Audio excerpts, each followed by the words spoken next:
So you can imagine that these patients are really patients that are looking for options that just don't exist today.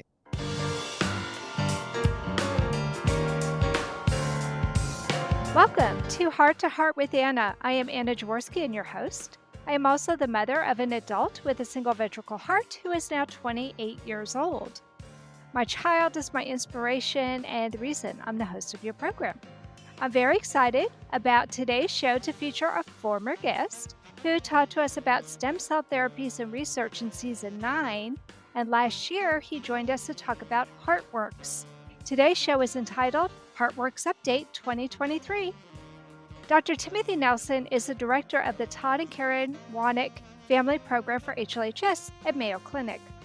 Dr. Nelson's research work is focused on cardiovascular regeneration using bioengineered stem cells to improve the ability to discover, diagnose, and ultimately treat mechanisms of degenerative diseases. As director of the program, Dr. Nelson and his team are specifically interested in the cause of HLHS and finding ways to delay and prevent heart failure for individuals with HLHS. To better understand and treat this congenital heart disease, the program has taken a multifaceted approach that includes research into stem cells, genetics, imaging tools, and the creation of a biorepository. The program has launched clinical trials using autologous stem cells, also known as stem cells collected from an individual's own body. In June 2020, HeartWorks was created to accelerate and expand the product development undertaken by the program at the Mayo Clinic. Dr. Nelson joins us today to talk about recent advancements in the treatment of HLHS. Welcome back to Heart with Anna, Dr. Nelson. Hey, great to be with you, Anna. Good to see you today. Oh, I'm so excited to find out what's new. So let's talk about the first time that you were on the show. At that time, you were talking to us about some children who had taken part in a special research project. These kids all had hypoplastic left heart syndrome or HLHS, and I'm wondering what the progress has been. Do we have any news on that project? Yeah, what year was that, Anna, that we were together then? Oh my gosh, 2015? Yeah, probably. Is that possible? A lot happens in 5 years, doesn't it? It's incredible. Does. Yeah. So, that was early on where we just started treating patients that were at the Glen stage using the autologous cord blood. We've now completed Right. 23 patients in that first study, and then we treated another 50 patients in a phase 2 study. So now today we've treated 73 patients in the Glen operation, and we've treated Wow. nearly another 20 patients at the time of their Fontan surgery. So we have maybe between 80 and 90 patients since we've last talked. And so a lot has happened in Wow. those 5 years. What we've learned is these autologous cells that we can collect from cord blood can be used safely, and we feasibly have delivered across consortium sites across North America. So the feasibility of autologous cells has been well established. The feasibility of a multi-center clinical trial with collaboration across institutions has been proven in dramatic fashion since we've talked.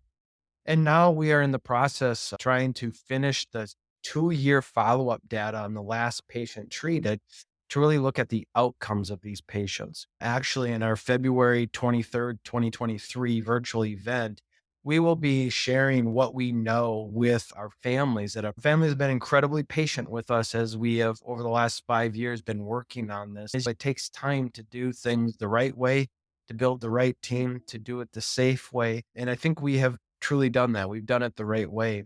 And now it's time to start sharing the outcomes. The challenges with that, any clinical trials, is the outcomes of each one of these are so dramatically different. And so the biggest challenge we have is actually on the clinical side of how to evaluate the function of the heart after they get this therapy. And echoes are just not good enough. And so our biggest Mm. challenge is clinically being able to monitor the progression of how healthy their heart is. And so we're using blood tests, imaging modalities, and everything we can figure. But the challenge is the different between patients and the difficulty to really predict in a short period of time of 2 years if a product is truly having a long-term benefit. So those are some of the challenges we're facing, but the remarkable progress of getting institutions and families engaged in doing very large multi-center clinical trials is now feasible. And we're super proud to be thinking about how we can leverage that. I think that's one of the most exciting things about the research that's being done is when you can replicate it at other facilities. That shows that you have something that really works.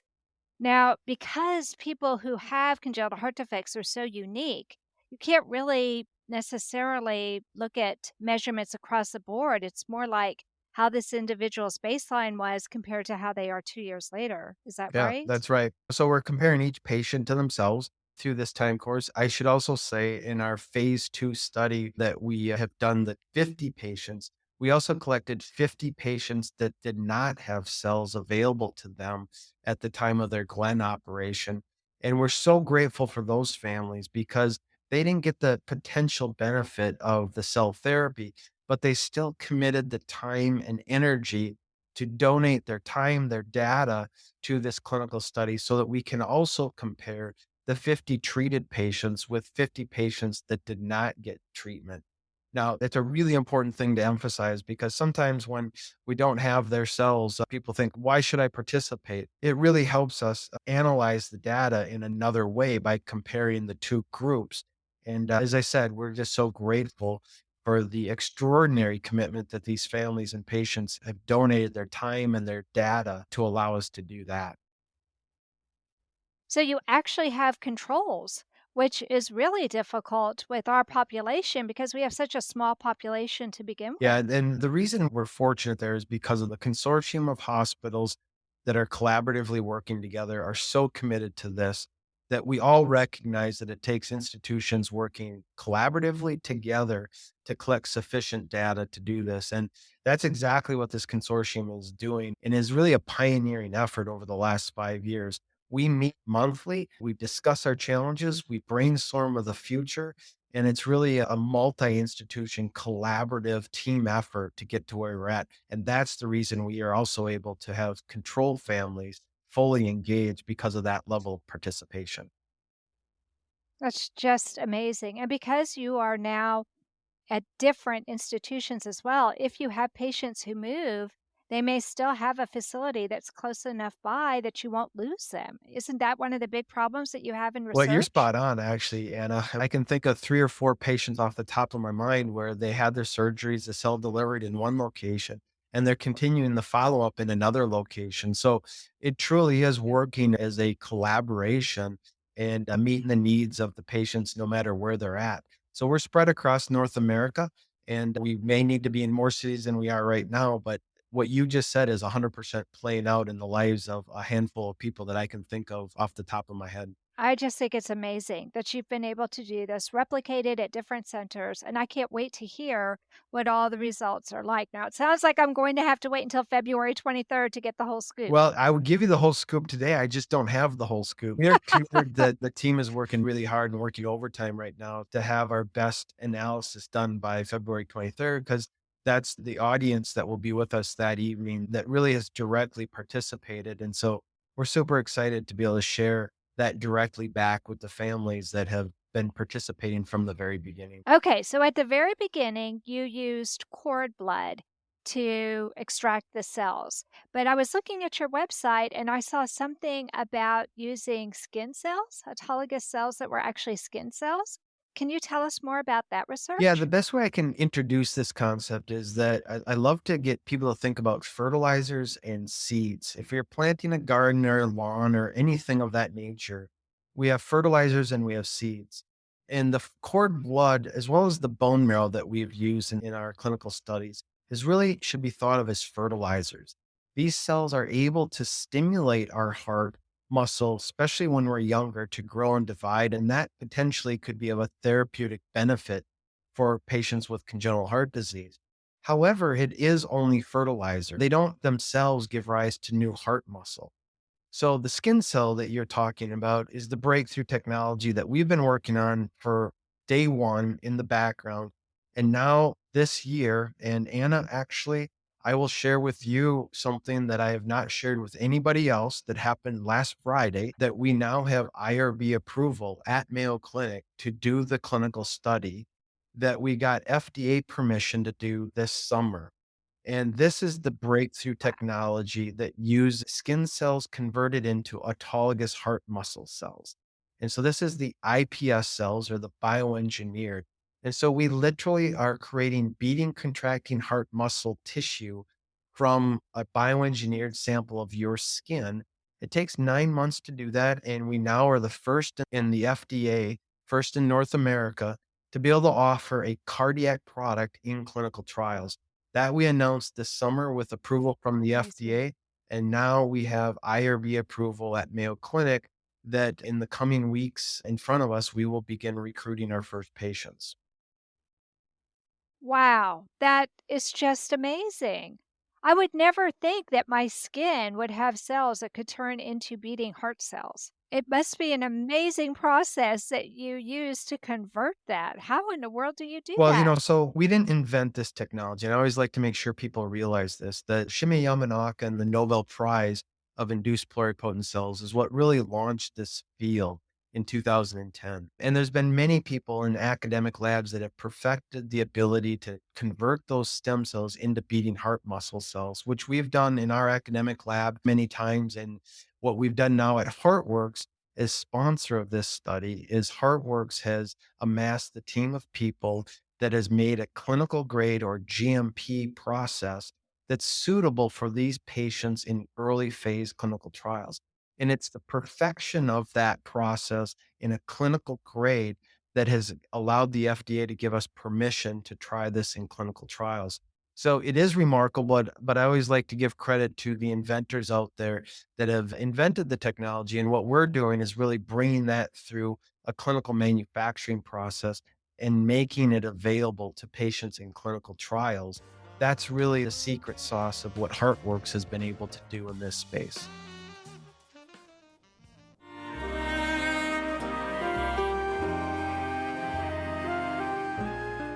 Home Tonight Forever by the Baby Blue Sound Collective. I think what I love so much about this CD is that some of the songs were inspired by the patients. Many listeners will understand many of the different songs and what they've been inspired by. Our new album will be available on iTunes, Amazon.com, Spotify. I love the fact that the proceeds from this CD are actually going to help those with congenital heart defects. Enjoy the music. Home Tonight Forever.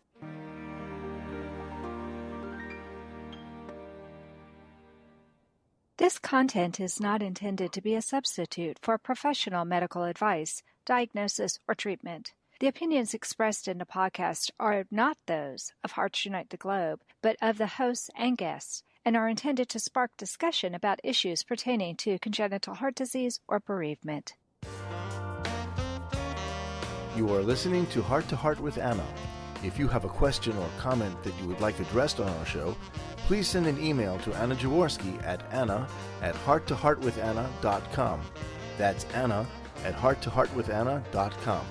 Now, back to Heart with Anna. Dr. Nelson, before the break, we learned about your work in using stem cells to treat infants with HLHS, as well as your new work using the autologous cells. So, can you tell us a little bit about this new research and how it might help patients with HLHS? Yes. So what we are doing with this bioengineered product of skin cells into heart muscle cells is actually being used for any patient that has single ventricle congenital heart disease. So the details of the recruitment of that particular study will come out through our clinical partners and our clinical sites, and will rely on IRB approved messaging, but how we recruit those patients. So please know that I'm not recruiting patients to the study today, but I will be able to say to you all that the intent of this study is to be able to identify patients that have no options, that are in an end stage heart failure due to their single ventricle congenital heart disease, patients that aren't even good transplant candidates. So these are the patients that really have very few options or no options, if any at all. These are the types of patients that our study coordinators and our clinical sites will need to evaluate to determine if this clinical study would be potentially appropriate. And it is a phase one clinical study that is designed to test the safety and feasibility of this product to see if we can feasibly do it and ensure that it can be done safely. That's the point of these first studies.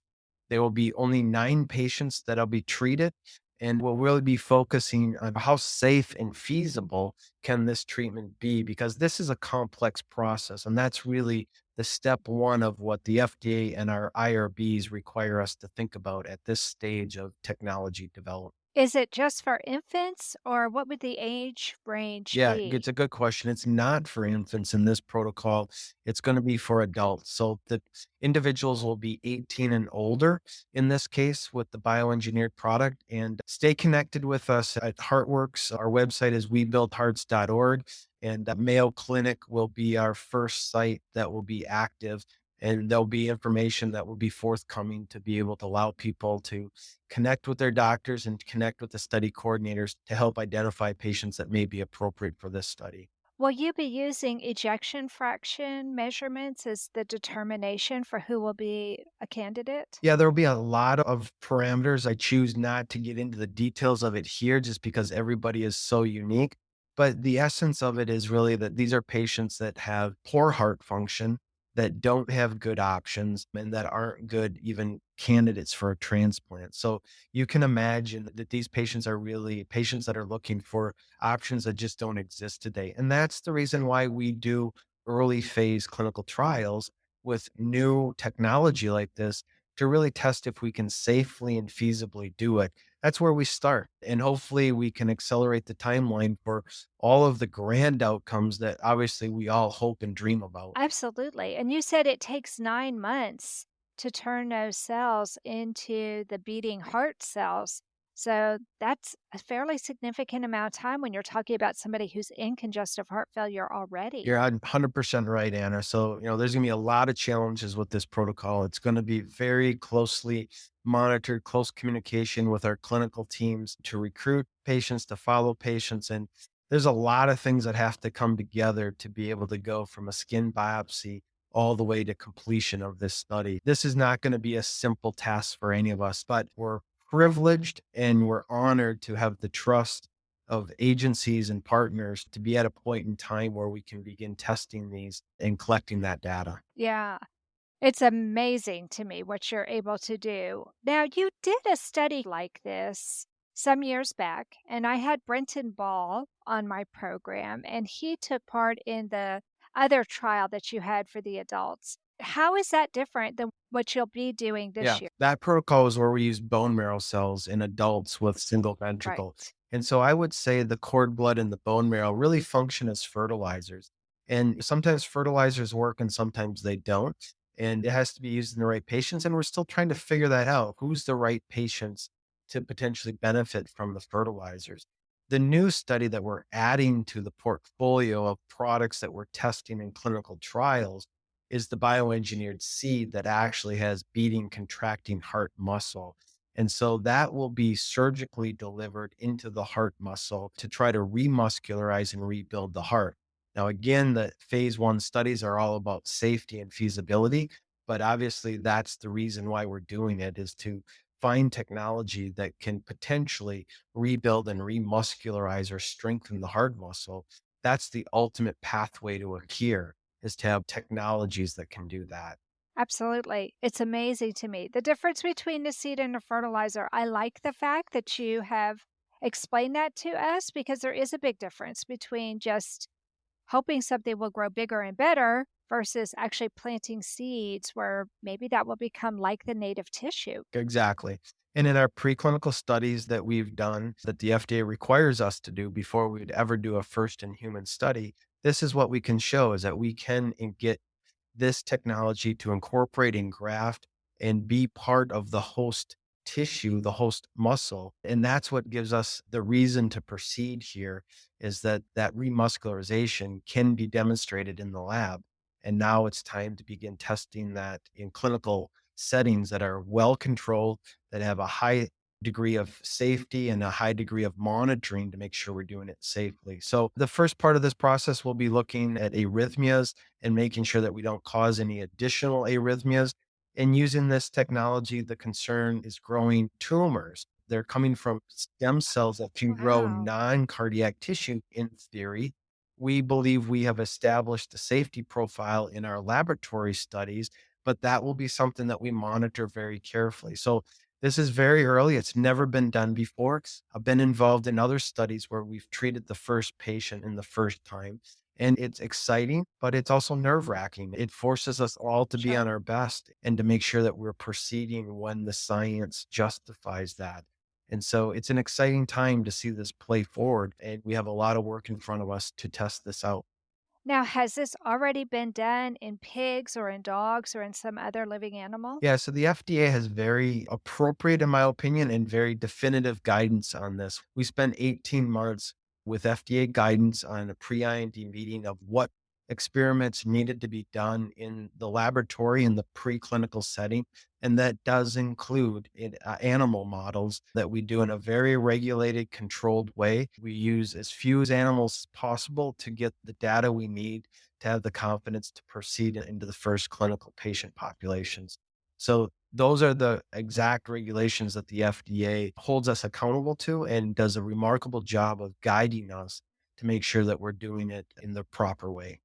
Okay, so I know there are going to be people who are listening to this who say, yeah, I have no other options. I'm too sick to be on the heart transplant list. Nothing else has worked. How can they get involved? First, talk to your doctor, talk to your physician. Let's keep everybody in the loop and let's have the appropriate conversations. Those physicians can talk to our physicians and our study coordinators at Mayo Clinic. And we will be sharing through social media and other communication channels the details about this study as we get that fully operational within our clinical site. So there'll be more information to come, but the first step is always to have the conversation with your doctor. We happily can talk physician to physician to help determine if this is reasonable or feasible for individual patients.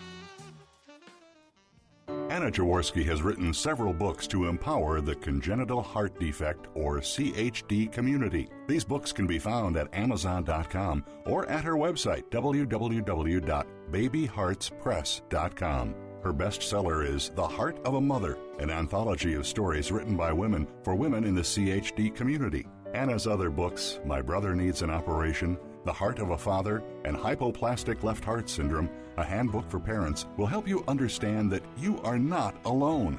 Visit babyheartspress.com to find out more.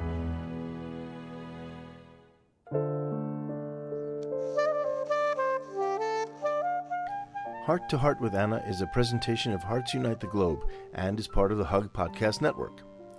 Hearts Unite the Globe is a nonprofit organization devoted to providing resources to the congenital heart defect community to uplift, empower, and enrich the lives of our community members.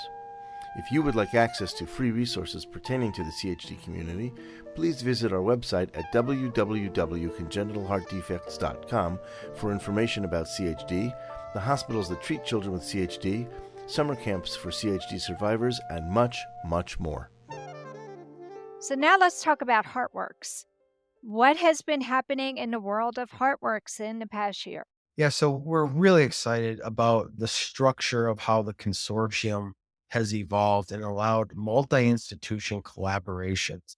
And you remember where we started. We started at Mayo Clinic in Rochester, Minnesota, and that was because of the gracious benefactor funding that Mayo received from the Todd and Karen Wanek Family Foundation. And that really is the investment that launched all of this. Now, with multiple institutions working collaboratively together, we have created a nonprofit operating foundation known as HeartWorks. And what this allows us to do is it allows us to more efficiently share resources across institutional boundaries to be able to make us more cost efficient and more efficient timeline at designing and launching clinical studies that are brought to our clinical sites. It's all about increasing the efficiency and speed that we can bring ideas out of the lab and get them into clinical trials. They call it the valley of death in academics, where ideas are created in the lab and never can get across to a clinical trial. Most technology is Right. funded by venture capital funds or startup companies for big diseases that have big markets. And when you do that, you can fund it with capital dollars. What we realize in rare diseases, such as congenital heart disease, we need to leverage the philanthropic community and build structures that can collaboratively work together. Lots of examples of how nonprofits partner with academic institutions to fill these gaps. And HeartWorks is intentionally designed, purpose built to get ideas out of the lab into clinical trials and bring technology to our consortium members faster and more efficient than we've even done before. So we're excited about HeartWorks, and HeartWorks is supported by many people. We have thousands of donors to HeartWorks now. Many of them are families across the United States. And we have the full support of our consortium hospitals, including Mayo Clinic and all of the others, to really see the efficiency of what this model can bring. So we're really excited about what this model offers for this rare disease of congenital heart disease and the ability to conduct clinical trials that we otherwise just would not be able to do on our own. Well, I'm excited because I'm one of the families that has supported it. Last year, I went to the virtual dinner. There's another virtual dinner coming up. Tell us about how we can get involved. We always are so excited to have families like yours to get behind the scenes access and awareness of what we're doing in the lab every day and how this is playing out. So the COVID era changed our mindset and we created a virtual event. And last year, as you experienced, we had hundreds of people connected across North America. And the way it works is you sign up on webuildhearts.org. There's a link on the top of the page that you can get to our events and register for dinner. And registering for the virtual dinner will allow you to receive a meal. And if you choose a bottle of wine that will get sent to your home, our sponsors, a Superior Fresh for Atlantic farm raised salmon and Porter Family Vineyards for our bottle of red wine, gets sent to your home. And then the night of the event, we do a step by step cooking together in your home with our celebrity chef, John. And Greg Olson, the Fox NFL commentator, will be this year in his home as he's hosting it with he and his family. And we will be cooking step by step with you. That allows us to share a meal together and gives us time to share all of the amazing work that the HeartWorks team and the consortium members are doing to move this field forward. It's free to all. We offer a suggested donation to cover the shipping of the food and wine if you choose. But really, our goal is to get as many CHD affected and CHD aware families as possible engaged to really see the impact that this community can have together. I'm really excited as we sit here today. We've raised over $300,000 heading into the event already. And I wouldn't be surprised if Wow. that number doubles in the last month here.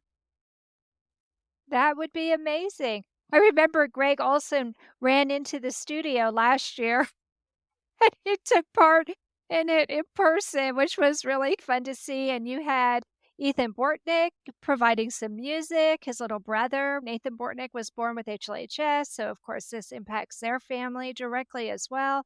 To me, it's really cool to see how you have been able to reach out to other families out there, and they have a vested interest in seeing this be Yeah, successful. the remarkable thing is we will likely have a few more surprise celebrities this year. I'm going to keep that in suspense there, Anna. But the Okay. community is coming together. Why are they coming together? What makes HeartWorks different?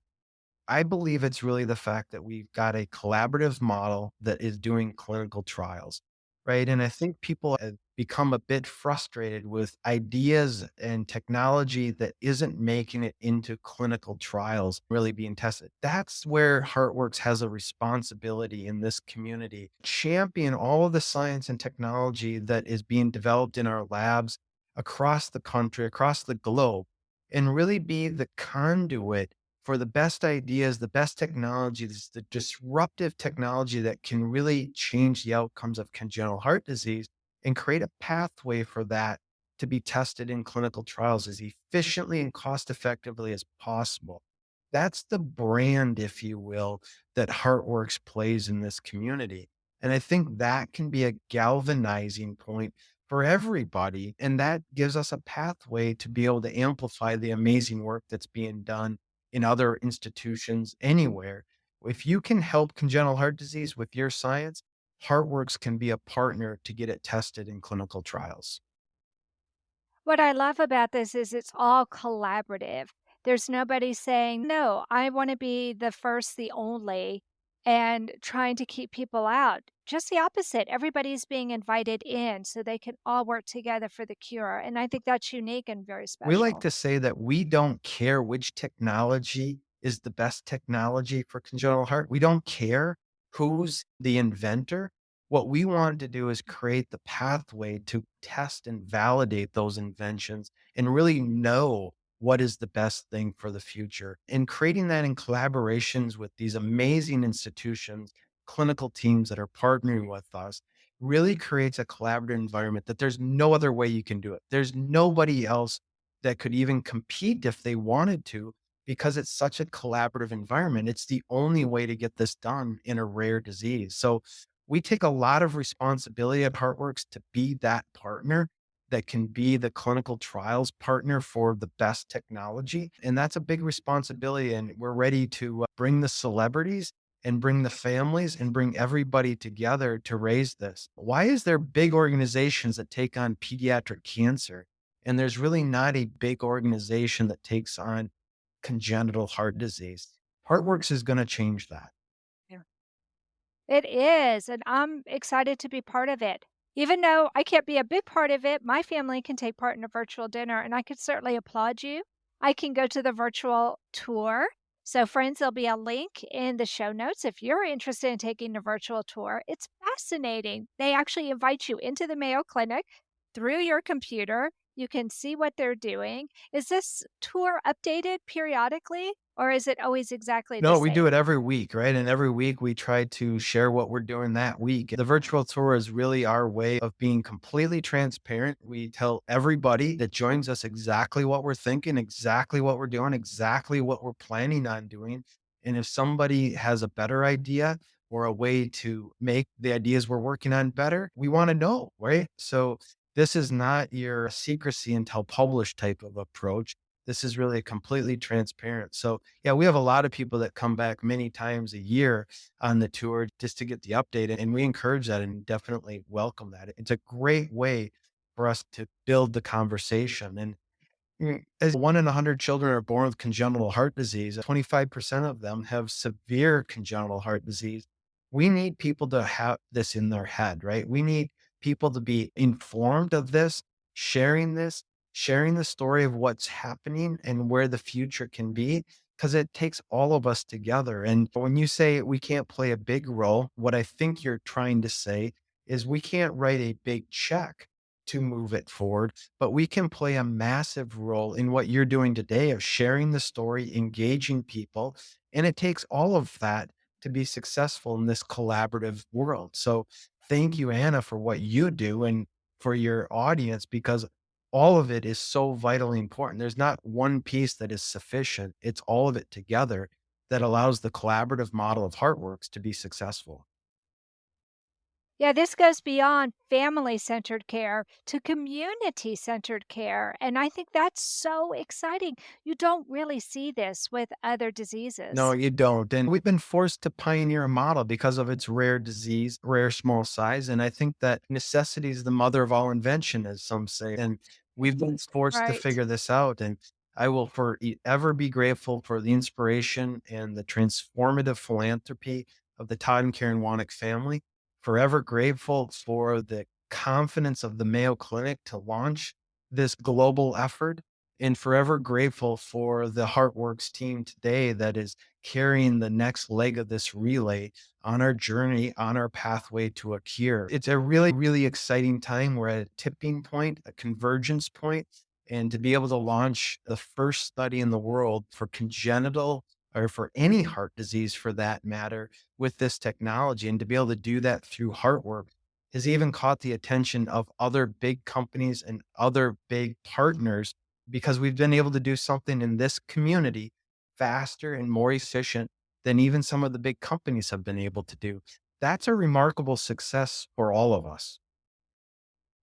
It really is. And I think what I love the most about this is it has been a joint effort. Like you said, it's not something that any one person could have done on his or her own.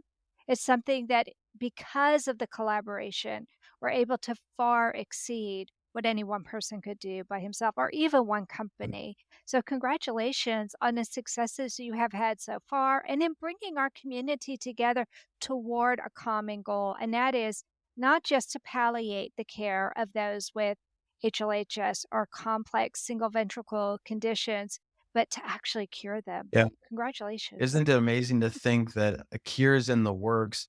We're on a pathway to a cure. And I know how grandiose that sounds to some families, to some individuals that are dealing with the struggles of this condition today. I respect that and forgive me for sounding too grandiose, but I will defend and I will commit to you and everyone that I truly believe, our team truly believes that it not us now, who and when is going to take this pathway on. And I think this is a perfect time and we have a perfect collaborative culture that we can make significant strides forward. And it is a pathway to a cure. There's no doubt about it. I agree. I can't wait to see what's going to happen this year and next year. I will be at that virtual dinner. What I loved about last year, friends, if you didn't get a chance to come, it's like this gigantic Zoom call, and there are little boxes all around. You could see people from all over the United States. Is it open to people outside the United States as It well? is. I think the time zone is our only limitation. May not be dinner for Yep. everybody. But somebody might have to have breakfast rather than dinner. But other than that, I think it's a remarkable platform, right? Anna, the most amazing thing for me last year was hearing stories afterwards of these families that have a sick child that have not been able to travel outside of their home, that are worried about the illnesses around them. And they've been locked down for reasons they feel are really important to them, but imagine how isolated they feel and to be able to bring them into this community and share a meal together. I was in tears listening to some of these stories of how this was the most important and most special evening that some of these families have had in the past 12 months. And there's no doubt there's still some of these families today that we can bring them in, we can share, we can be together without them having to travel and spend money and disrupt the family and everything else that they're dealing with. And we broke bread together, which is really cool. We were literally in fellowship with each other. One of the Exactly. things that I loved was I've been talking to people all across the internet for 28 years, and I saw names of friends that I've never seen their faces. And we saw each other's faces for the first time, and we were actually having dinner together, That's which to awesome. me was just really Oh, awesome. that's a It great really story. was So awesome. there'll be more of that this year for sure. And I think this is going to continue to grow and be an evening for the community, no doubt. Absolutely. Thank you so much for sharing your time and your experiences with us, Dr. Nelson. I'm super excited about February 23rd this year. Thank you for joining us, Anna. Friends, that does conclude this episode of Heart to Heart with Anna. I hope you enjoyed this as much as I did. Don't forget to check out the show notes. There will be links to Dr. Nelson's event and to the tour. So you'll want to sign up and take the tour. If you enjoyed this program, please consider becoming a patron. Just visit us at patreon.com/heart-to-heart. And remember, my friends, you are not alone. Thank you again for joining us this week. We hope you have become inspired and empowered to become an advocate for the congenital heart community. Heart to Heart with Anna with your host, Anna Jaworski, can be heard at any time wherever you get your podcasts. A new episode is released every Tuesday from noon Eastern Time.